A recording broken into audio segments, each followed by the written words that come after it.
In the peaceful village of Amuwo-Odofin, Uncle Ojo is renowned as a generous and kind-hearted philanthropist.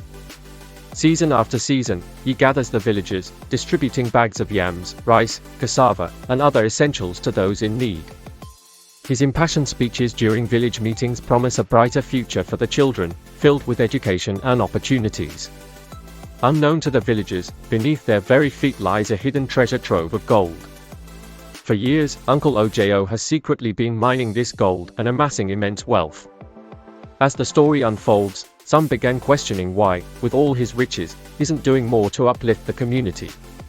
Envy grew among the less wealthy men in the village, who then decided to investigate further into his secret gold mine.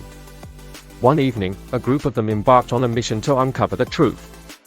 Armed with shovels and lanterns, they ventured into the vast land that he had acquired. Deep in the heart of this land, they stumbled upon a concealed entrance to a cavern.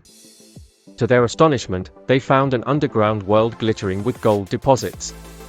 The villagers realized that all the while, he had been enriching himself from their ancestral gold without their knowledge. The once admired philanthropist was now seen as a cunning deceiver, determined to reclaim what was rightfully theirs.